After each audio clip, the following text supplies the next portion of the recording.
Bonjour à tous et bienvenue dans l'événement du dimanche sur LCI. Bonjour François Bayrou, merci d'être notre invité. Vous êtes président du MoDem, un parti important de la majorité. Vous êtes haut-commissaire au plan, bien sûr, et maire de Pau.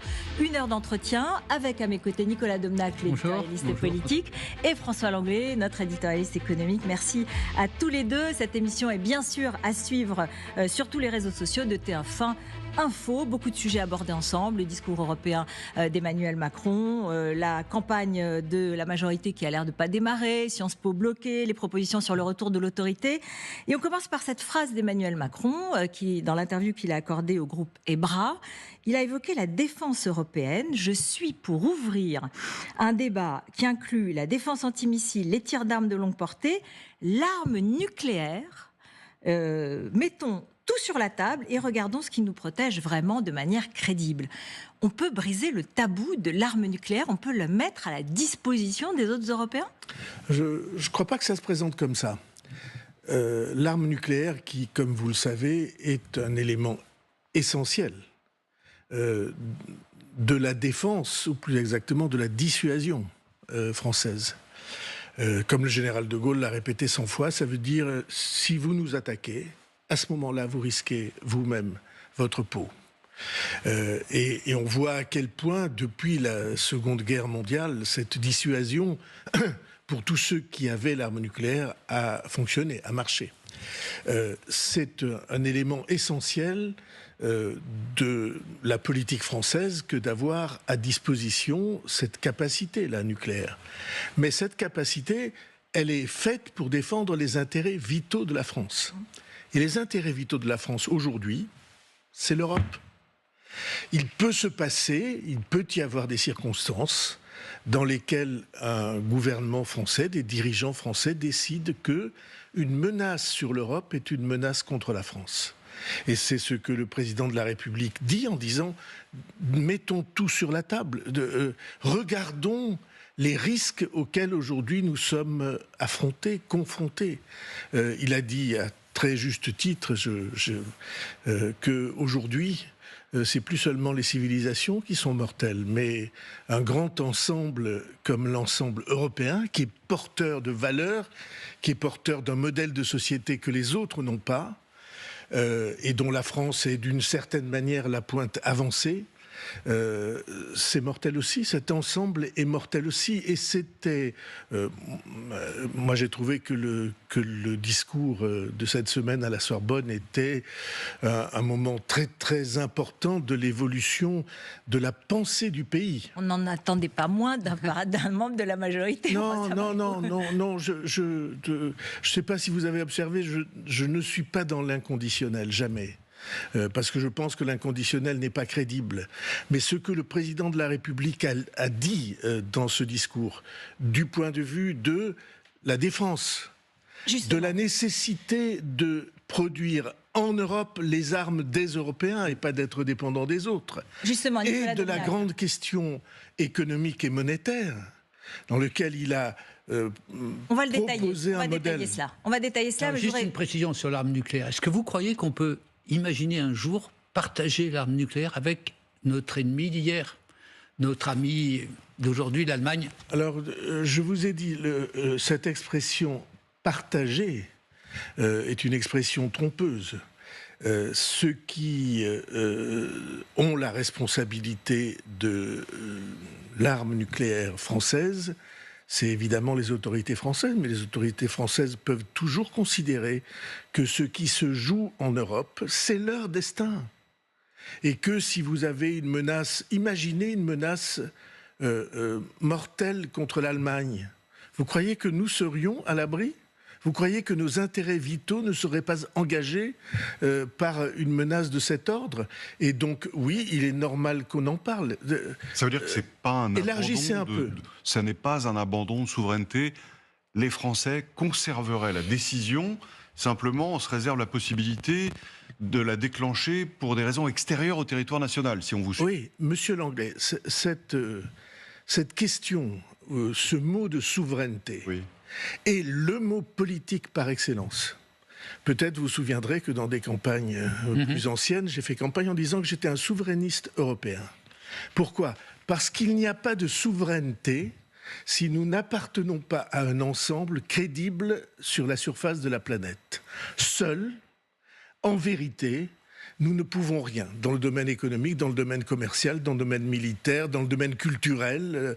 Le monde est désormais fait de grands ensembles qui, depuis février 2022, la date de l'invasion de l'Ukraine par Poutine, ont basculé dans un autre univers. Et cet univers, c'est la loi du plus fort. On est revenu à ces temps redoutables dans lesquels on considère qu'il n'y a pas de droit, qu'il n'y a qu'une seule chose qui compte, c'est la force. Et que vous pouvez imposer. Mais au nom de cette situation, et que vous pouvez imposer par la force brutale. À cette partie dissuasion nucléaire qui est la spécificité française.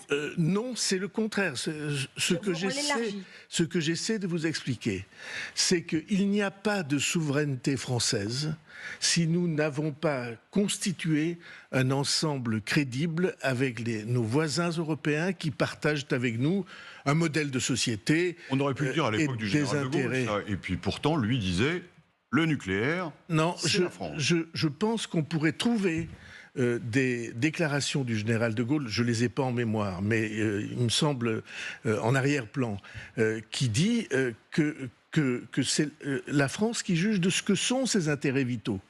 Et je dis que le monde ayant pris la tournure qu'il a prise, encore une fois, vous croyez qu'il y a un dirigeant français qui pourrait laisser menacer l'Allemagne ? Il y en a. Il y en a. Oui, non. Sérieux, on dit. Un dirigeant français vous sérieux. Vous voyez ce que ça signifierait ? L'Allemagne sous la menace d'une invasion ou d'une frappe nucléaire. Vous croyez qu'un dirigeant français pourrait dire « ça ne nous regarde pas » ? C'est un autre pays. Ça n'est plus un autre pays. Nous sommes une puissance européenne, souveraine parce que nous avons notre destin en main, mais qui a conscience que sa souveraineté n'existe que dans un ensemble européen constitué et puissant. Et assez puissant pour impressionner les autres. Ça vaut aussi pour le siège de la France au Conseil de sécurité de l'ONU ? Mais je ne crois pas que... Le partager, le mutualiser, associer l'Allemagne... J'ai toujours pensé qu'au Conseil de sécurité de l'ONU, la France ne représentait pas ses seuls intérêts nationaux, qu'elle était la voix, la parole de l'ensemble européen. Après, il ne faut pas pousser les choses à l'excès. Nous ne sommes pas là pour déshabiller la France, nous sommes là pour la renforcer. Et c'est la solitude qui nous déshabille, qui nous pousse en touche. C'est la solitude qui fait que nous n'existons pas. C'est la solitude qui fait que les grandes puissances, la Chine, la Russie, bien sûr avec l'Iran, avec tout le substrat, tout l'arrière-plan que l'Iran manipule, et les États-Unis, qui ont eux aussi leur stratégie de domination. Le mot du monde dans lequel nous sommes entrés depuis février 2022, c'est domination. Jusqu'alors, la domination était limitée par une loi internationale. Et on a basculé dans un monde où la loi internationale est méprisée et où on lui fait subir toutes les rebuffades. Et chacun des 5 ou 6 grands ensembles que j'ai indiqués là a sa stratégie de domination. Nicolas. Et nous, si nous sommes tout seuls, alors nous sommes assurés d'entrer dans la soumission. Alors, pour avoir une stratégie commune, encore faudrait-il mutualiser aussi nos achats d'armes ou participer de projets. Le bouclier antimissile, par exemple, vous êtes, que souhaitent les Allemands, pour l'Europe, vous êtes pour ? Le président de la République a dit dans ce discours si important à mes yeux, il a dit que cette souveraineté que nous avons à construire ensemble, cette indépendance que nous avons à construire ensemble, elle passe par la production des armes dont nous avons besoin sur notre sol. Mais on les achète aux États-Unis en majorité. Eh bien, écoutez-moi bien. Je vous dis que le but à atteindre et l'orientation stratégique qui est la nôtre, c'est de ne plus dépendre des autres, et notamment pas des États-Unis. C'est d'avoir la volonté et la capacité de produire sur notre sol les armes qui seules peuvent nous défendre. Autrement, comme vous savez, nous sommes à la merci. Et j'aime beaucoup, j'ai tout à fait du respect et de la reconnaissance et de l'amitié pour les États-Unis. Mais il se trouve que je ne veux pas dépendre. Je n'accepte pas l'idée que nous nous résignions ou que nous nous organisions pour rester dans la soumission ou pour dépendre des autres. Et d'ailleurs, heureusement que nous avons maintenu cette politique, parce que le Rafale, par exemple, qui a été pendant des décennies considéré comme un échec, on voit aujourd'hui qu'il y en a le plus grand besoin. C'est pas un avion européen, c'est un avion français. C'est un avion français. Mais la France et l'Europe, monsieur Langlais. La France, écoutez-moi bien. Mais l'Europe, est-ce que l'Europe et la France, c'est l'Europe. Est-ce que Airbus, c'est français? Non. C'est européen. C'est le contre-exemple. Mais en matière de défense, vous savez comme moi que tous les grands programmes industriels communs, c'est très difficile de se coordonner, que chacun des pays veut tirer la couverture à lui. Et finalement, la réussite, vous l'avez dit, c'est Rafale, où la France était seule à la manœuvre. Je voudrais compléter la question. Vous dites la France, c'est l'Europe. Et moi, j'ai envie de vous dire, est-ce que l'Europe, c'est la France? C'est-à-dire, est-ce que un discours comme celui d'Emmanuel Macron sur l'Europe puissance, il est suivi par les 27 Mais au début, non. Au début, non. Ou pas assez. Ou pas évidemment. Mais il se trouve que nous en avons eu 1000 exemples. Lorsqu'il y a un leader européen, et il est souvent français, Jacques Delors par exemple, lorsque ce leader européen s'adresse aux Européens en leur proposant une stratégie différente, en leur proposant une stratégie plus ambitieuse, une stratégie qui va nous permettre de changer le monde, au début, c'est haussement d'épaule et indifférence. Et puis après, on s'aperçoit que les autres suivent. Dans le discours de la Sorbonne 1, comme on dit, celui qu'il a fait au début de son mandat précédent, le président de la République avait proposé l'idée d'emprunt commun. Et à cette époque, M. Langlais s'en souvient bien, ça a provoqué une espèce de charivari de gens qui considéraient que nous étions là, comme toujours, dans le rêve français, ces Français idéalistes. Dépensiers. Et puis on l'a fait. Mais quand le Covid est arrivé, on l'a fait. Il récidive, si je puis dire, parce qu'il dit qu'il faut s'endetter maintenant pour la défense, et il propose des nouvelles ressources pour la Commission, c'est-à-dire des nouveaux impôts. Là-dessus, alors, vous allez peut-être me dire, on y viendra, mais l'unité de temps, elle est relativement courte, compte tenu des menaces que vous avez évoquées. Les pays du Nord, ils ne veulent pas de nouveaux impôts, ils ne veulent pas de nouveaux emprunts. Si l'Europe, c'était facile, ça se serait fait sans nous, ça se serait fait complètement, et nous serions ici en train de parler de la pluie et du beau temps médiatique. On sait très bien comment se fait la pluie et le beau temps médiatique. Nous sommes ici parce que nous parlons du plus grave, du plus lourd et du plus essentiel. C'est ça qui se joue.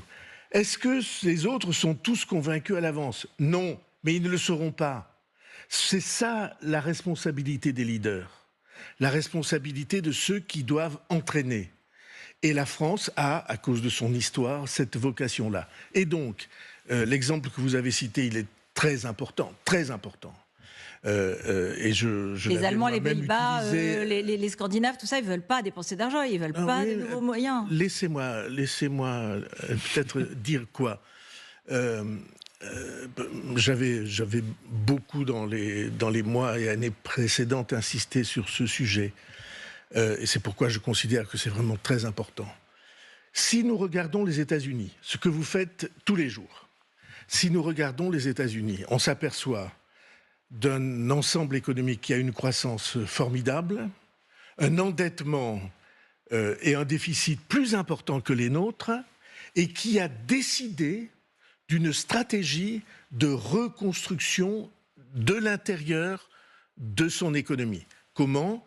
Avec une consommation, un socle de consommation qui la soutient, et en acceptant de dépenser de l'argent public pour, avec les très grandes entreprises qui relaient cette volonté ou qui participent à cette volonté, pour maîtriser la technologie, maîtriser les filières industrielles et relocaliser sur le sol américain ce qui, jadis, était parti en Extrême-Orient. Je ne dis pas que c'est l'exemple qu'il faut suivre, mais c'est devant cette concurrence-là que nous sommes. Les créateurs de start-up français, les plus géniaux, ils sont inspirés par les États-Unis. ChatGPT, j'ai pas vérifié le chiffre, mais la personne qui me l'a dit était vraiment très, très sérieuse. ChatGPT, c'est une trentaine d'ingénieurs qui ont pensé développer l'intelligence artificielle. Et en 2 ans, vous voyez à quel point ça a changé l'univers. 17 d'entre eux, m'a-t-on dit, étaient français. Et j'ai, dans mes fonctions de commissaire au plan, travaillé beaucoup avec l'Académie des sciences, et je vois surgir des start-up de découverte formidables. Tous ont la crainte d'être captés par les Américains. Pourquoi ? Parce qu'ils ont 2 armes formidables, ils ont les moyens, ils ont de l'argent, et ils ont le droit américain.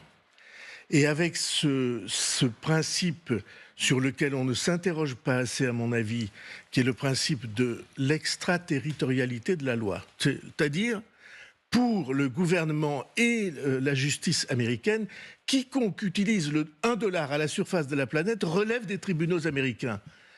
Mais ça fait 15 ans, je pense à un de mes amis, Marc Lassus, qui avait inventé la carte à puce, et J'aime plus. Il a ouvert son capital un jour pour avoir un peu plus de moyens à 20% de capitaux américains. En 1 an, il n'avait plus d'entreprise. Alors, François Bayrou, vous nous avez expliqué cette belle Europe que vous souhaitez. Et on le voit et on a entendu Emmanuel Macron. Non, ce n'est pas une belle Europe, c'est une Europe vitale. D'accord. Et voilà, vous êtes venu pour, entre guillemets, dramatiser l'enjeu. Non. Dramatiser au sens positif, au sens... Pardonnez-moi de vous dire ça. Ça n'a rien d'électoral. Ça n'a rien d'artificiel. Si vous ne voyez pas les menaces et les risques, je vais... Mais on est en campagne. On est en campagne et on va regarder avec Nicolas la situation, parce que la campagne, elle est là. On est à 43 jours de l'élection du 9 juin aux élections européennes. C'est largement suffisant. Mais alors pourquoi ce grand discours que vous évoquez de la Sorbonne 2, et je n'y mets aucune ironie, on peut penser qu'effectivement, il tracerait des perspectives. Pourquoi ceux qui l'ont vu, selon en tout cas le sondage publié par Le Figaro, 66% des Français ne sont pas convaincus. Les scores estimés pour l'instant par le sondage Rolling LCI donnent un recul de la liste de la majorité, une avancée de la liste Glucksmann et une domination très très nette de Bardella. Pourquoi ? Qu'est-ce qui fait que ça ne prend pas ? Parce que c'est très longtemps, jusqu'à quelques jours avant les élections européennes, très longtemps, les données de politique intérieure, les humeurs de politique intérieure, les agacements ou les mécontentements de politique intérieure jouent un rôle très important. Il faut du temps pour qu'infuse la gravité des choses. Et quelquefois, on n'y arrive pas. Churchill s'est battu tout seul contre tous parce qu'il disait « mais regardez la menace d'Hitler ». Et puis, il se trouve que l'opinion publique était pacifiste, que les grands partis ont choisi le pacifisme pour garder les élections. Comment vous mobilisez votre électorat ? Comment vous répondez à ceux qui veulent voter pour pour Raphaël Glucksmann, bien sûr. Qu'est-ce que vous leur dites ? La campagne, c'est maintenant. Alors, excusez-moi, je connais mal M. Glucksmann. Et je n'ai pas vu pendant 5 ans qu'il ait fait quoi que ce soit de très important. Mais ces derniers temps, il a fait des choses qui sont pour moi, pour un Européen, inacceptables. Il se trouve que les opinions publiques européennes et les gouvernements européens sont très préoccupés des problèmes de l'immigration. Très préoccupés. Et vous savez bien que ça fait le fond de la contestation de l'évolution du monde et du monde européen comme il va. Pour une fois, pour la première fois, les gouvernements européens de toute sensibilité, y compris socialistes, socialistes, centristes et de droite, se sont mis d'accord en disant on ne peut pas accepter les choses comme elles sont. Là, vraiment, il y a des décisions à prendre. Voter le pacte asile-immigration. Oui, alors le pacte asile-immigration, c'est abstrait. Mais ça veut dire quoi? Ça veut dire contrôle commun aux frontières de l'Europe, repérage et identification des gens qui entrent et capacité de suivi à l'intérieur du territoire européen pour qu'on puisse réguler de manière sincère, de manière indiscutable, ou commencer à réguler cette immigration. Les grands courants européens ont fait ce pas essentiel, très difficile, comme vous l'imaginez, essentiel, y compris le sien. Et lui ne l'a pas fait. Et M. Glucksmann a voté contre cette semaine. Mais comment imaginer plus spectaculaire de la part de quelqu'un qui se prétend européen? Comment imaginer plus spectaculaire désertion? Alors il y a des gens qui disent mais tout ça c'est la même chose, au fond c'est les mêmes sensibilités. C'est pas vrai. Dans la réalité des choses, ce n'est pas vrai. Il y a ceux qui construisent et ceux qui disent non. Et je préfère que nous soyons du côté de ceux qui construisent. C'est un très, très grand enjeu que celui que nous vivons. Et c'est la même chose sur l'économie. Il a aussi refusé le pacte de croissance dont nous avons besoin. Jordan Bardella. De l'autre côté, c'est bien sûr le Rassemblement national qui fait la course en tête. Nicolas a rappelé les éléments du sondage. Jordan Bardella, qui est le candidat en tête de la liste, s'exprimait jeudi après-midi. Je vous propose qu'on l'écoute. La conséquence concrète et immédiate, nous l'avons dit, devra être la dissolution de l'Assemblée nationale. L'intervention ô combien politique d'aujourd'hui rend cette option inévitable en cas de désaveu électoral de la liste du président Macron. Option inévitable en cas de désaveu électoral que la dissolution. L'écart est tellement spectaculaire, est-ce que ça ne risque pas de fragiliser le fondement démocratique du gouvernement au-delà de la réalité institutionnelle à l'Assemblée? Que les élections de moyen terme, mid-term comme on dit en anglais, est assez souvent des échos qui ne sont pas des échos de soutien des gouvernements, ça se vérifie dans tous les pays et sur tous les continents. Mais la fois dernière, la liste du président de la République était tout proche de celle du Front National. Après que les sondages les donnaient en retard pas au point d'aujourd'hui, vous en conviendrez avec moi. D'un très grand écart. Nous avons vécu ça, y compris les sondages, quelques minutes avant l'annonce officielle. Mais cette fois l'écart. Alors, si vous voulez bien, il ne faut pas se laisser abuser par l'actualité immédiate. Quelle est la question? Est-ce que dans le monde, jamais, dans aucun pays du monde, jamais, est-ce que les extrêmes ont rendu service au pays? Est-ce qu'il y a eu dans le monde, jamais, une prise de pouvoir des extrêmes qui ait apporté du bien à un pays? Parcourez les livres d'histoire. Jamais. Et c'est bien la raison pour laquelle la prise de conscience devrait être grave. Alors... c'est pas le cas, hein. Là, il surfe sur les sondages. Mais oui, mais c'est absolument le cas. Vous êtes là, nous sommes là pourquoi? Pas pour nous laisser entraîner par les sondages, abuser par les sondages. Si nous sommes ça, alors il vaut mieux rentrer à la maison et puis se laver les mains comme Ponce Pilate de tout ce qui va se produire. Et son discours eurosceptique, qu'est-ce que vous y répondez? Il dit perte de souveraineté, il dit... Un parti politique qui a depuis des années et des décennies proposé des thèses qui se sont trompées sur tout sans exception. Moi, je me souviens très bien de la campagne contre l'euro. Si nous n'avions pas eu l'euro dans les circonstances d'inflation où nous sommes, qu'est-ce qu'on aurait? Deuxièmement, je me souviens très bien des déclarations absolument assurées de Marine Le Pen, disant « Mais enfin, qui peut soupçonner la Russie de vouloir envahir l'Ukraine » Quel esprit troublé peut imaginer? Je suis à peu près exact dans les termes que je donne. Hein. C'est pas du mot à mot, mais c'est exactement, si vous repassez ces déclarations, jamais la Russie... Et d'ailleurs... Qu'est-ce que la Russie irait faire en Ukraine? Et c'est ce courant politique-là qu'on nous donne comme modèle. Sans exception, toutes les propositions qu'ils ont faites et tous les votes qu'ils ont émis sont des votes qui ont été démentis par la réalité. Alors de quoi on parle? Alors bien sûr, on peut dire « Ah, les sondages, mon Dieu !» Et puis les larmes de crocodile, souvent. Moi, je suis contre la déploration. Je suis contre le fait qu'on aille pleurer sur une situation... Jordan Bardella, sa personnalité, apparemment, elle fait mouche auprès des jeunes. Non, mais qu'est-ce que vous en pensez? Il peut être Premier ministrable. Vous voyez bien ce qu'on est en train de faire. C'est construire sur du vent, sur quelque chose qui n'existe pas. C'est un vote de protestation, disons-le. Bon, il y a des Français, et ça arrive souvent dans l'histoire, c'est arrivé sous tous les présidents de la République, qui ont envie de protester.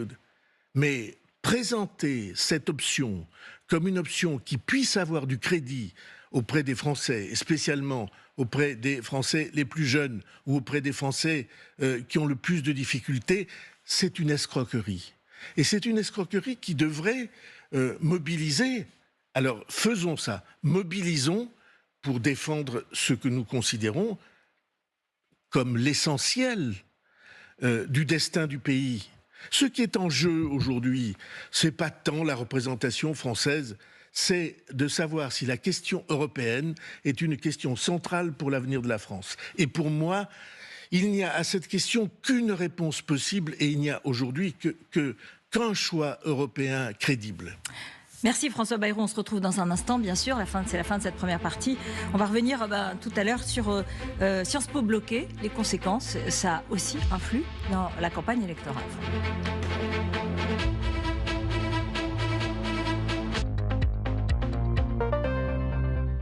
Grâce à EDF, j'ai gagné des places pour Paris 2024. Alors je veux qu'on gagne les médailles. Choisissez EDF et tentez de gagner des places pour Paris 2024. Les aligneurs Dr Smile ont été conçus pour vous faire sourire. Ils redressent vos dents en 4 à 9 mois. Conçus à partir d'un matériau de haute technologie, ils sont transparents et très efficaces. Rendez-vous sur drsmile.fr. Ce produit est un dispositif médical. Avant, on pouvait demander au soleil de recharger nos batteries. Aujourd'hui, grâce à EDF ENR, vous pouvez lui demander de recharger toutes les batteries. Avec le leader du photovoltaïque chez les particuliers, laissez-vous accompagner tout au long de votre projet et même après. Passez au solaire, vous pouvez le faire avec EDF ENR. Rendez-vous sur edfenr.com. Journée stressante? Perte de concentration? Ça fera 500 €. Chérie, c'est de l'autre côté. Sans stress, on ne se fait pas de film. Euphytos Stress Concentration améliore la concentration dès la première prise grâce à la plante Bacopa. Euphytos Stress, rayonné par nature. Ah, et pour la couleur, taupe, évidemment. Ouais, mais faut que ça pète. Ça sera des rangements en hauteur. Moyen haut. Nous, ce qu'on voudrait, c'est un îlot central. Sur le côté.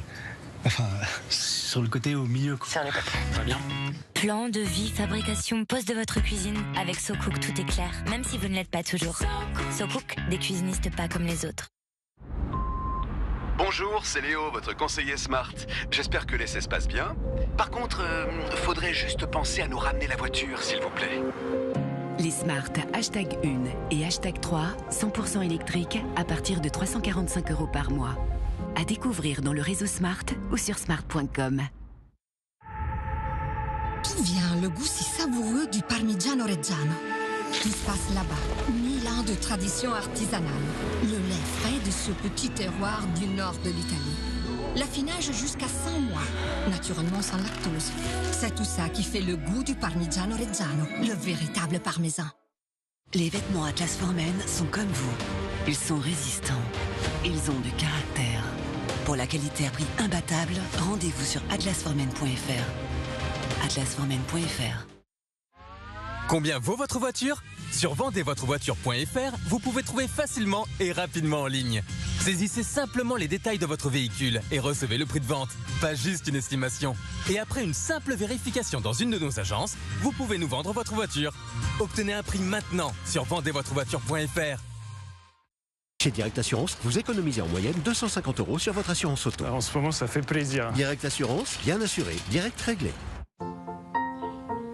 Excusez-moi, je sais que c'est direct réglé, mais c'est encore la pub Direct Assurance, là. Miaou, miaou, miaou, miaou.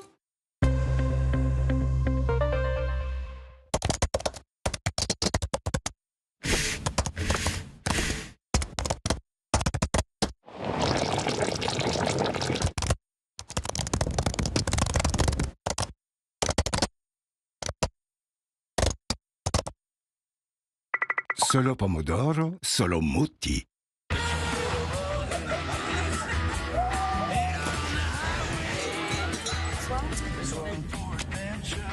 Non.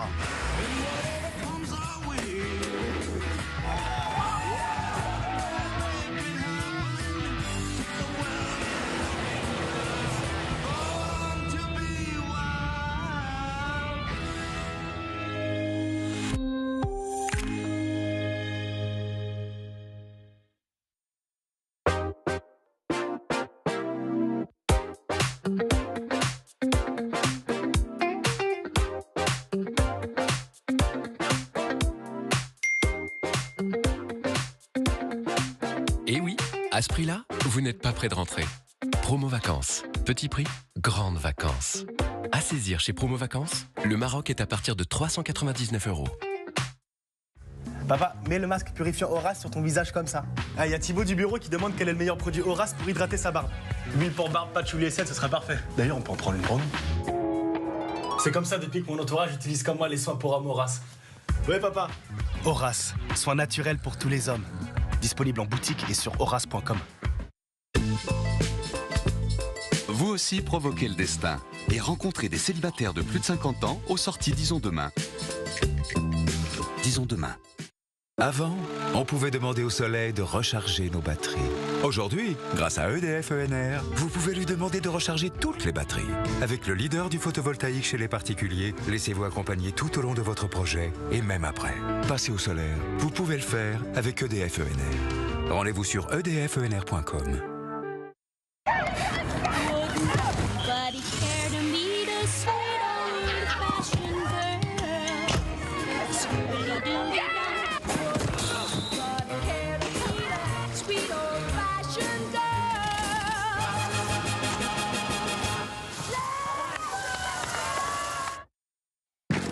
Dans un monde économique en constante évolution, il est crucial de garder une longueur d'avance. Alors, pourquoi ne pas envisager l'IA pour explorer de nouvelles opportunités ? L'apprentissage automatique pour prédire les attentes de vos clients.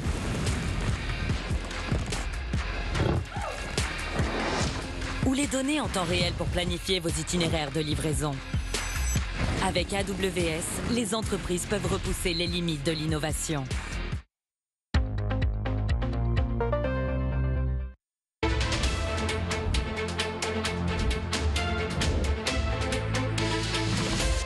Merci d'être avec nous, François Bayrou, président du Modem, au commissaire au plan, maire de Pau. Alors vous avez dû être soulagé peut-être vendredi, puisque tout le monde attendait la dégradation de la note de la France par les agences de notation.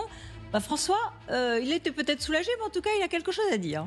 François Langlais. La réalité, vous la connaissez, puisque vous avez été l'un des premiers à alerter sur la situation financière de la France il y a au moins une quinzaine d'années, sur les risques de dérive de la dette. Elle reste objectivement problématique. Ça vous inquiète toujours ? Oui, bien sûr, mais le paysage a changé en raison de ce que nous décrivions, de la confrontation entre la stratégie économique américaine et la stratégie économique européenne. Faut voir que les choses se sont déplacées. Alors, ça veut dire que c'est plus grave de dépenser ? C'est moins grave, aussi grave. Peut-être vous avez lu la note qu'au plan nous avons consacrée à la dette, la note stratégique que nous avons consacrée à la dette. Pour moi, il y a deux utilisations de la dette.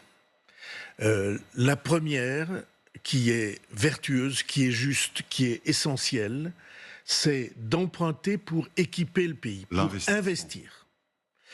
Investir dans la recherche, investir dans les entreprises. Certains disent investir dans l'éducation. Où place-t-on le curseur ? Mais en tout cas, la dette doit servir à préparer l'avenir du pays. Je prends un exemple très simple. Quand vous construisez un hôpital ou que vous construisez une université... ça vaut la peine de s'endetter. C'est pour les décennies qui viennent. C'est pas tellement ce qu'on fait, nous, hein. c'est exactement pourquoi je dis que non, je me suis, comme vous savez, j'ai tiré la sonnette d'alarme dans, vous savez, on disait en latin vox clamans in deserto, une voix qui crie dans le désert. C'est vrai, si on avait réfléchi tous ensemble à cette époque-là, je suis sûr que la situation serait différente aujourd'hui. Mais nous avons choisi l'autre utilisation de la dette, et celle-là est pernicieuse, c'est emprunter pour dépenser pour la vie de tous les jours. Donc les agences de notation sont trop indulgentes. Attendez, je vais essayer d'expliquer. Panier percé.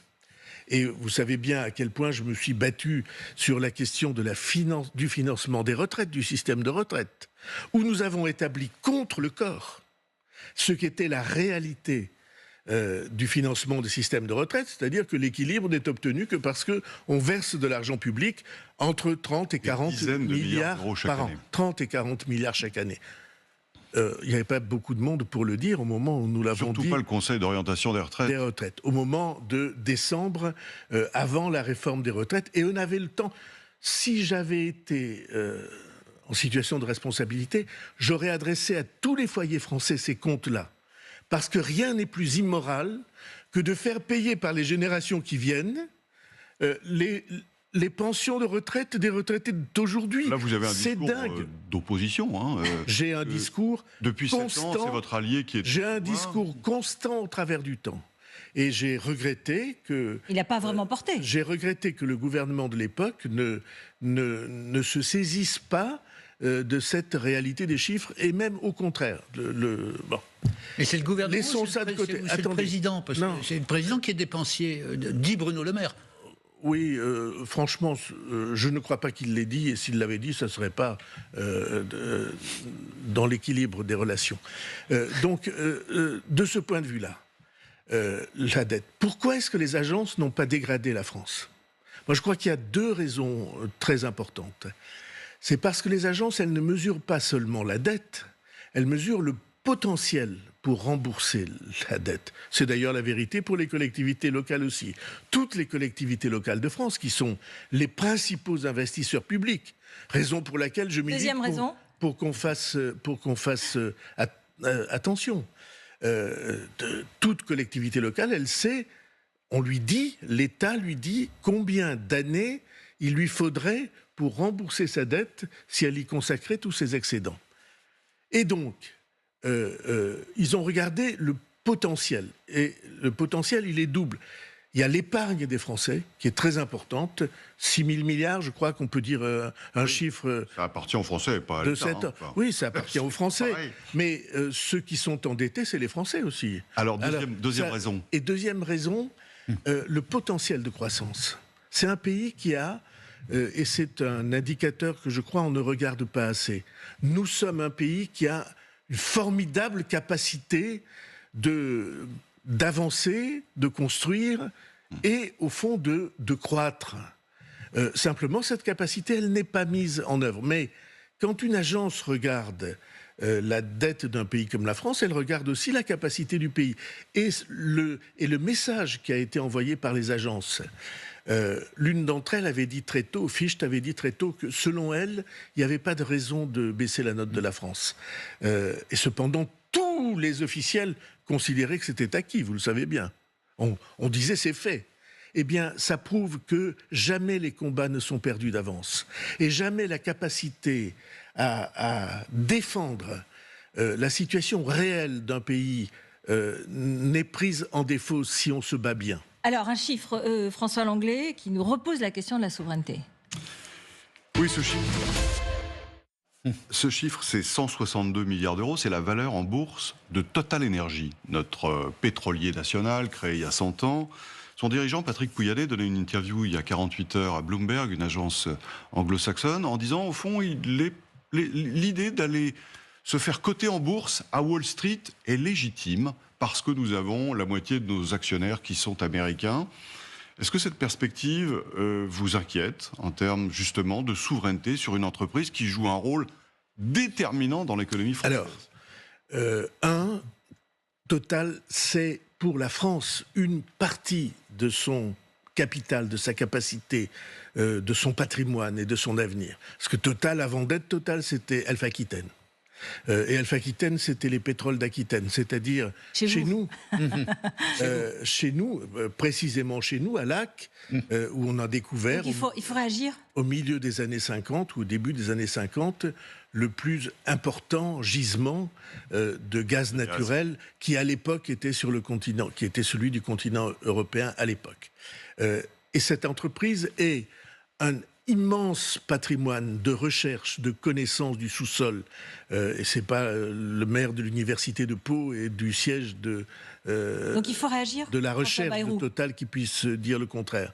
Et donc, de ce point de vue-là, mais ça serait peut-être mieux de ne pas prendre Total en cible tous les jours. Alors, je sais bien que c'est la mode. Il arrive même que des responsables politiques assez peu inspirés considèrent qu'il faut faire une cible de notre principal ou d'un de nos principaux atouts. Et je n'approuve pas le fait qu'on puisse envisager... Est-ce qu'il faut intervenir d'une façon ou d'une autre ou pas pour empêcher cette éventuelle émigration financière, je le précise, le siège social resterait en France. Et c'est tout à fait l'essentiel. Mais pour moi, symboliquement, ça serait une mauvaise chose. Voilà, qui est dit. Sciences Po. Sciences Po bloqué, Nicolas, que faut-il en penser ? Oui, alors, on a vu ce qui se passait dans les universités américaines et cette contagion, effectivement, Sciences Po bloqué par des militants anti-Israël, pour certains pro-Hamas d'ailleurs. Qu'est-ce que vous avez pensé ? Et du blocage et du déblocage, certains ont dit que la direction avait capitulé. En concédant beaucoup trop, et notamment une révision des accords avec les universités d'Israël. Est-ce que je puis dire, comme un citoyen français et comme un ancien ministre de l'enseignement supérieur, que je trouve ce qui se passe à Sciences Po terriblement inquiétant. Sciences Po, ça a été le lieu de formation le plus éminent qu'on a pu, pendant des années, avec Raymond Aron, avec Jean-Claude Casanova, qu'on a pu développer chez nous, sur une idée d'indépendance. C'est l'école libre, les héritiers de l'école libre des sciences politiques. Et c'était un lieu où on avait l'impression que pouvait s'imposer un sens de l'intérêt général au-dessus des intérêts partisans. Ça a dérivé ces dernières années, et ça a dérivé jusqu'au point que vous avez montré, mais sur lequel je voudrais attirer l'attention sur un détail. C'est les mains rouges. Vous avez vu le nombre d'étudiants qui avaient les mains peintes en rouge. Qu'est-ce que c'est les mains rouges ?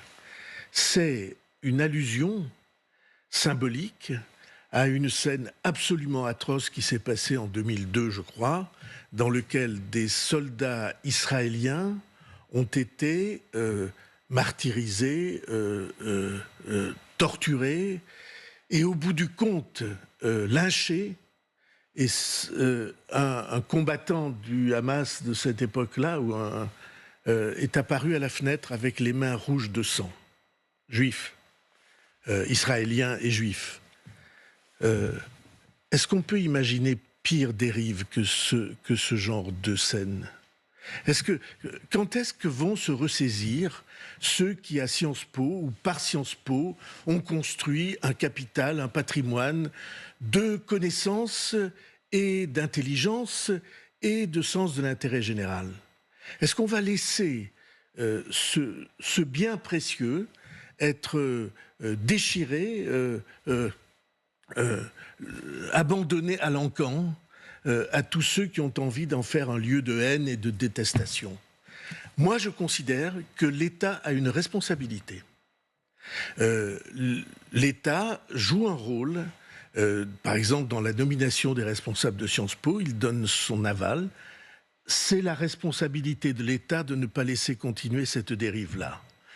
Alors, c'est difficile parce qu'on est sous la pression de courants sectaires, d'opinions qui veulent faire un lieu de haine, de guerre et de déchirement.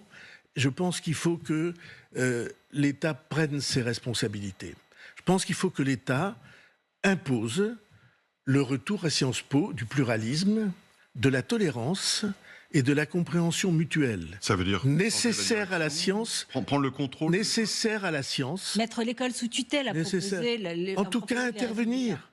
Ne pas accepter que ce genre de scène d'exclusion, un étudiant juif qui est sorti manu militari, ou bien l'excitation des passions. Sciences Po, c'est pas un lieu de meeting politique. C'est un lieu de confrontation, c'est un lieu de discussion. Et la France a besoin de ce que Sciences Po a été. Et la France, ou en tout cas les responsables français, ont le droit de s'inquiéter de la dérive de Sciences Po. Il y a derrière aussi ce qui se passe à Sciences Po et dans d'autres lieux, un mouvement politique, des personnalités, des députés qui encouragent et qui, vous savez, on a cette fameuse phrase « il ne faut pas importer le conflit du Moyen-Orient en France » et qui importent délibérément ce conflit. Ou en tout cas, c'est ce qu'on entend dans cette campagne. C'est une stratégie transparente. Je parle de la France insoumise. C'est une stratégie transparence. La stratégie de Jean-Luc Mélenchon, elle est double. Il a souvent expliqué la première et on lit très bien la deuxième. Elle est double. Un, a-t-il dit, il faut tout conflictualiser. Il faut, de tous les sujets, faire un affrontement de camps. Et deuxièmement, si c'est la révolution qu'on cherche, pour la révolution, on a besoin de troupes. Et les troupes de la révolution, c'est ce qu'on a appelé le lumpenprolétariat. Et le lumpenprolétariat étant majoritairement musulman, eh bien ça entraîne des choix qui sont des choix de sectarisme des uns contre les autres. Je ne pense pas qu'on puisse mettre en cause mon respect de la religion musulmane et mon respect de la culture musulmane. Je suis un croyant, je comprends assez bien les croyants, et je suis un laïc, c'est-à-dire défenseur de l'idée que là est la clé pour que dans les décennies qui viennent, nous puissions vivre ensemble. Nous puissions échapper à la guerre civile. J'ai écrit plusieurs livres sur les guerres de religion. Je sais exactement comment ça marche. Il veut déclencher une guerre de religion? Dans l'histoire. Il voudrait déclencher une guerre de religion? Écoutez bien, entendez bien ce que j'ai dit. Un, si le lumpenprolétariat est musulman, comme il l'analyse, parce qu'il réduit ses convictions philosophiques et religieuses de ceux qui ont une foi et de ceux qui n'en ont pas, il le réduit à cet aspect identitaire des choses pour trouver des troupes de bataille, pour trouver un corps électoral. Et de ce point de vue-là, je trouve que c'est un double danger et un double risque. Conflictualiser tout dans une société aussi violente que la nôtre, c'est un énorme risque. Et transformer la question des convictions religieuses en convictions de troupes de bataille, de masse de bataille, c'est un deuxième risque absolument essentiel. Et là, c'est l'essentiel qui est en jeu. Tout ce que nous avons sous les yeux, c'est pourquoi ces élections sont tellement importantes, tout ce que nous avons sous les yeux, c'est tous les éléments des drames que nous avons vécus dans notre pays pendant des années et du mal français que nous connaissons aujourd'hui. Les risques du pays, ils sont sous nos yeux. Alors, il y en a un dont on parle et dont on voit un certain nombre de faits divers qui interpellent. Il s'agit des questions de mineurs, des questions de délinquance de mineurs, de questions autour de cela. Et Nicolas Dovenac, c'est votre droit de suite. Eh oui, avec un jingle en général. Mais voilà, alors l'autorité, c'est aussi quelque chose que vous connaissez bien, François Bayrou, et il y a eu un moment dans votre campagne électorale que vous connaissez bien, où vous avez manifesté cette autorité via une taloche. On va peut-être le revoir.